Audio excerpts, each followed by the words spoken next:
Assalamualaikum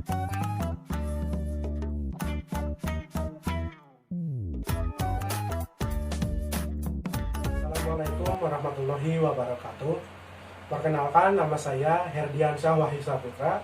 Saya dari kelas eksekutif weekend 19. Pada kesempatan kali ini, saya akan menyampaikan apa saja sih dampak dari pandemi COVID-19 terhadap kehidupan masyarakat, terutama di Indonesia.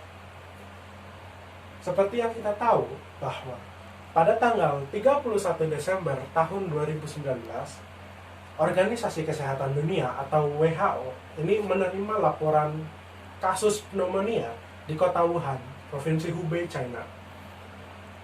Lalu di awal tahun 2020, mereka berhasil mengidentifikasi bahwa virus ini adalah virus baru yang mengalami mutasi. Gitu. Nah, virus baru ini dinamakan virus corona atau bisa dengan mudah kita sebut dengan COVID-19. Nah, penambahan angka 19 ini terjadi karena virus ini awalnya terjadi di kasus pada tahun 2019 yang pertamanya. Nah, virus penyakit ini itu menyerang saluran pernapasan pada manusia.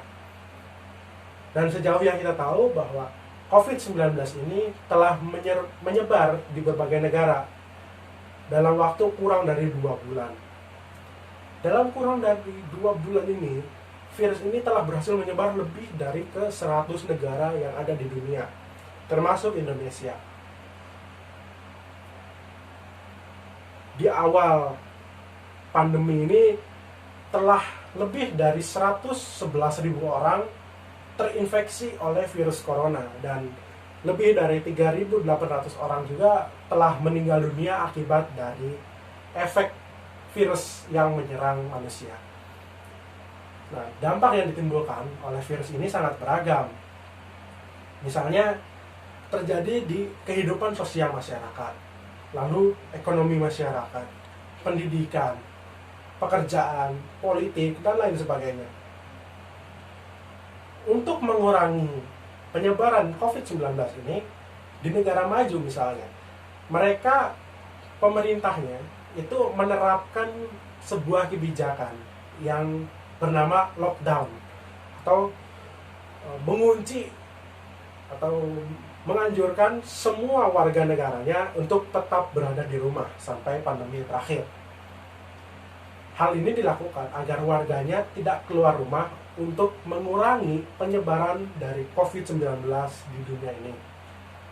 Indonesia pun melakukan atau menerapkan kebijakan yang hampir sama dengan lockdown, yaitu PSBB atau pembatasan sosial berskala besar yang dibuat oleh pemerintah.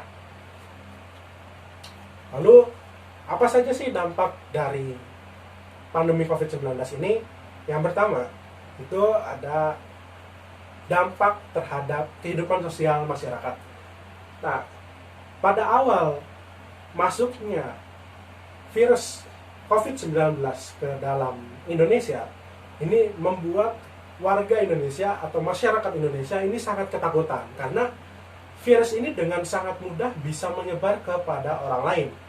Maka dari itu, pemerintah menganjurkan 3M, yaitu memakai masker, menjaga jarak, dan selalu mencuci tangan. Nah, ketiga hal ini bisa dilakukan untuk mengurangi resiko penularan atau penyebaran COVID-19.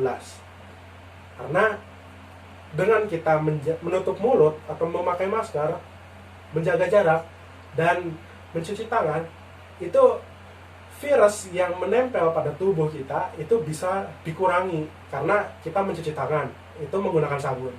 Sabun itu bisa membunuh kuman yang ada di tangan kita. Lalu memakai masker, ini bisa mengurangi resiko virus yang ada di udara, yang melayang di udara, ini terhisap oleh tubuh atau masuk melalui hidung ataupun mulut. Lalu berikutnya ada dampak terhadap pendidikan di Indonesia. Nah, pendidikan di Indonesia karena adanya pembatasan ini, maka pemerintah ini menganjurkan sekolah dari rumah atau sekolah online atau daring dalam istilahnya, di mana sekolah ini dilakukan dengan media sosial, bisa melalui Zoom, bisa melalui Google Meet, dan lain sebagainya. Karena untuk melakukan kegiatan pembelajaran secara tatap muka itu tidak memungkinkan karena berisiko meningkatkan proses penyebaran COVID-19 dengan sangat cepat. Sehingga pembelajaran jarak jauh ini terus diterapkan sampai saat ini. Lalu untuk kehidupan ekonomi tentu saja menurun karena orang-orang tidak bisa bekerja karena tidak boleh keluar rumah untuk menekan pertumbuhan penyebaran virus COVID-19 ini. Sehingga seluruh masyarakat ini mengalami penurunan tingkat daya beli. Sehingga proses perputaran ekonomi itu berjalan sangat lambat. Lalu ada di dampaknya terhadap kesehatan. Tentu saja orang yang awalnya sehat ini bisa saja mengalami penurunan kesehatan karena virus ini. Meskipun dia tidak secara langsung mendapatkan serangan dari virus COVID-19 ini, dengan menurunnya tingkat